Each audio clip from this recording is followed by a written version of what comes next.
안녕하십니까. 저는 여행사 대표 와코리아 투어 이충훈이라고 합니다. 베네수엘라 대사관 주최로 이렇게 영광스러운 자리를 가져서 대단히 감사하게 생각을 하고 있습니다. 그래서 제가 특별한 장소로 모셨습니다. 여기는 한옥마을이라는 곳인데요. 락고제라는 아주 멋진 한옥집입니다. 여기서 좀 힐링도 좀 하시고 또 한국 문화에 대한 부분들에서 조금이라도 좀 이해를 드리고자 이 장소를 빌렸습니다. 요즘 한류가 정말 뜨겁습니다. 넷플릭스에서도 한국 드라마가 오히려 저보다 제 주위에 있는 외국인들이 더 많이 알고 있고요. 올해는 미나리, 조연상을 또 수상을 아시아에서는 두 번째라고 하는데 최근에는 이 거의 전무후무한 상이라고 합니다. 작년도에는 패러사이트라는 그 기생충 아주 탄탄한 각색으로서의 어떤 영화를 또 만들어서 세계에서 또 주목을 받았고요.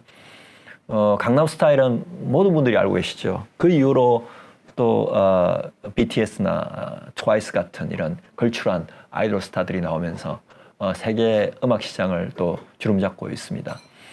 그러다 보니 자연스럽게 한국 문화에 대한 관심들이 생기고 한국 여행에 대한 그런 주목을 더 세계로부터 받게 되는 것 같습니다. 자, 이제 서울을 가보죠. 서울은 5개의 궁이 있습니다. 제가 있는 곳이 여기가 종로구인데요.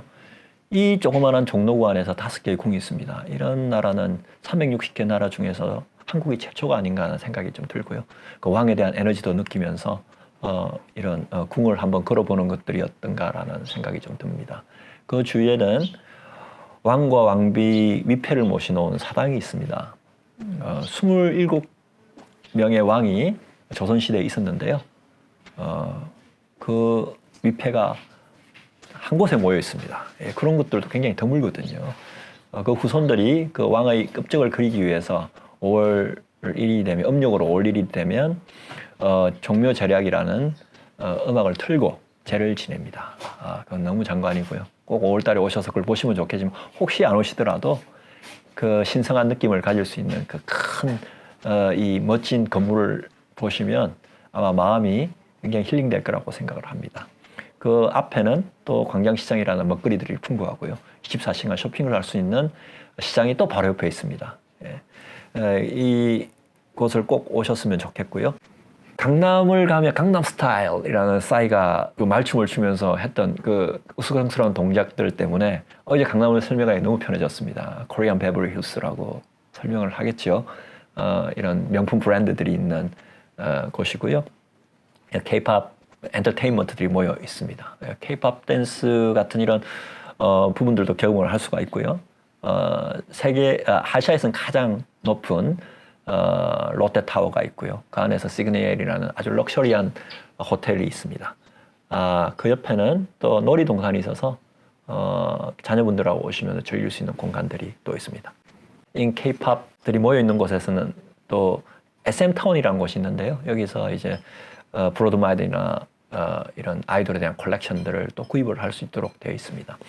조금 시간 있으면 이왕 멀리서 오시는 거 안동, 경주, 부산 같은 조금은 의미 있는 도시를 또 권합니다. 안동은 유교마을입니다. 2006년도에 유네스코로 등록이 되었고요.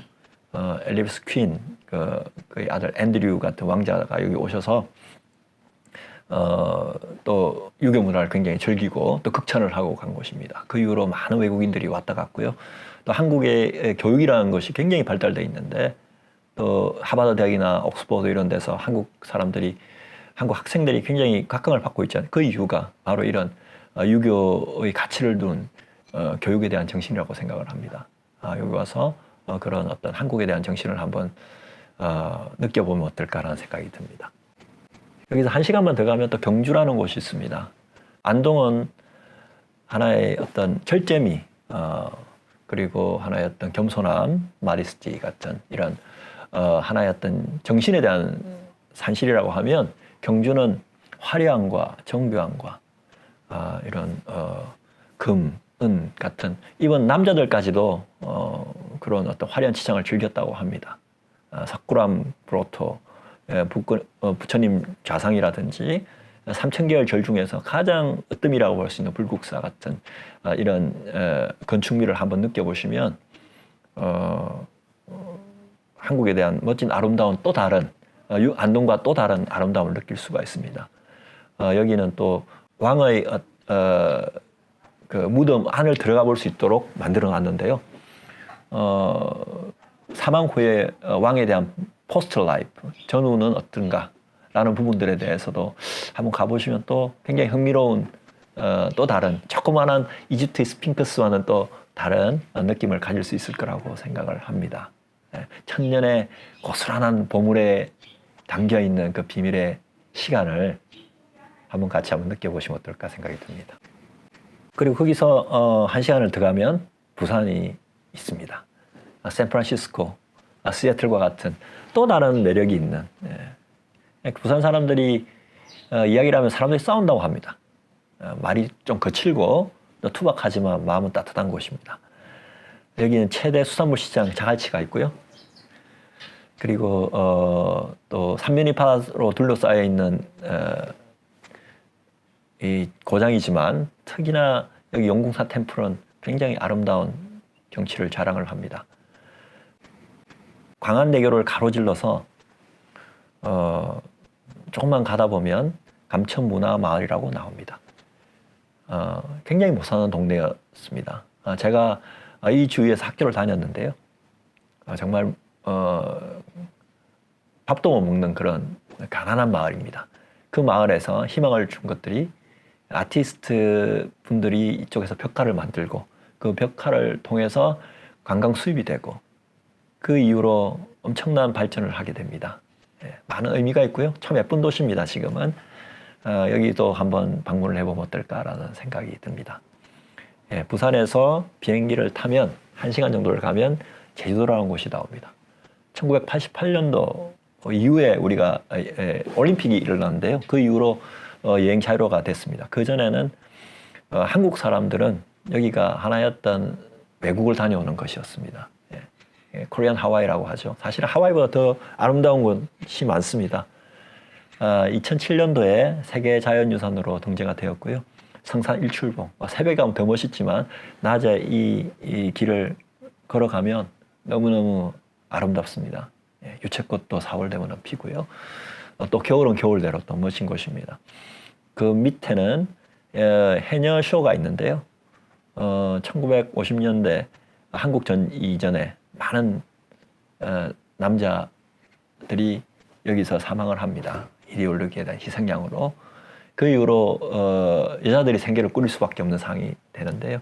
그래서 해녀들이 산소통도 없이 바로 다이빙을 해서 해산물을 따고 그걸로 생계를 꾸려 나갑니다. 굉장히 특이한 그런 다른 도시와의 어떤 그런 특징을 갖고 있는데요. 여기 와서 그런 부분들도 한번 느껴보시고 기암절벽이 아름다운 곳에서 둘레길을 한번 걸어보는 것도 제주도의 묘미라고 하겠습니다.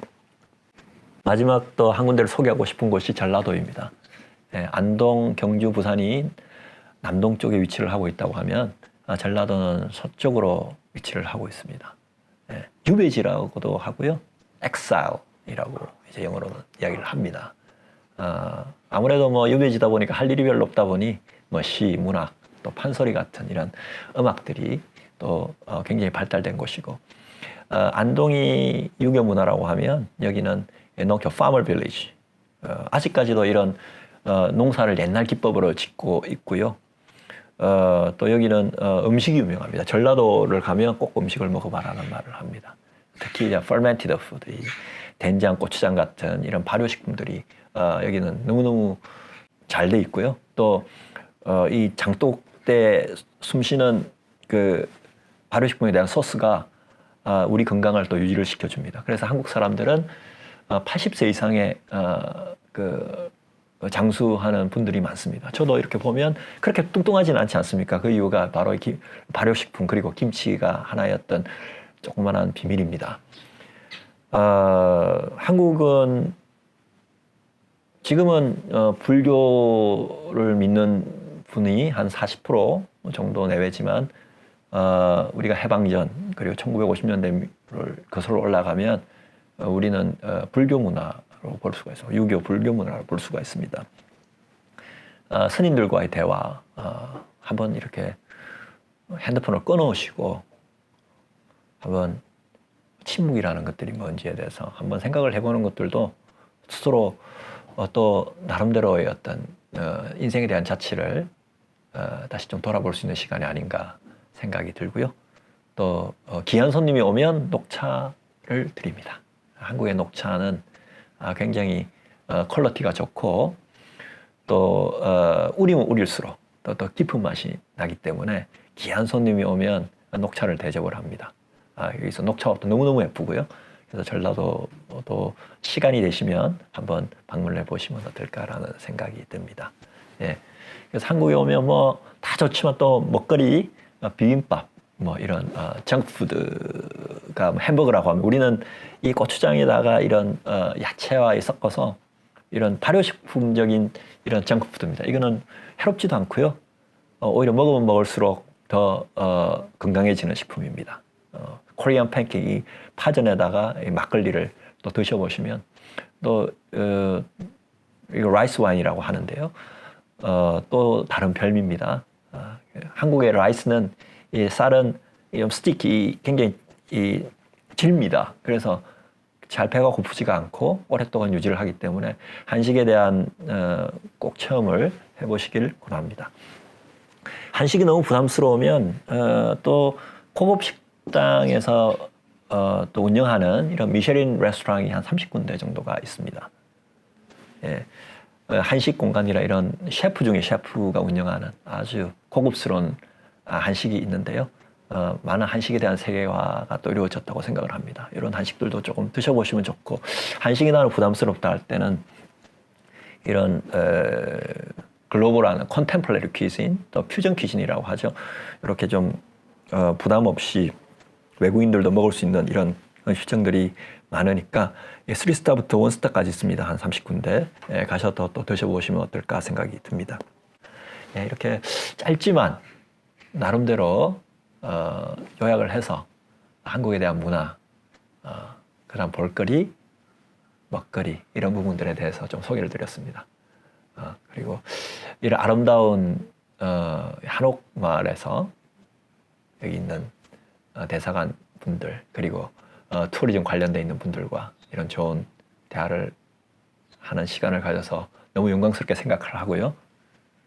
내년에는 꼭 한국으로 오셔서 같이 식사 한번 할 수 있는 그런 기회가 됐으면 좋겠다는 생각이 듭니다. 또 우리도 역시 또 남미로 여행할 수 있는, 그리고 베네수엘라에 가서 또 그 예쁜 자연 을 또 우리도 만끽할 수 있는 그런 아름다운 민간 외교를 서로 한번 해보면 어떨까라는 생각을 하면서 여기서 저희 그 의견을 마치려고 합니다. 감사합니다.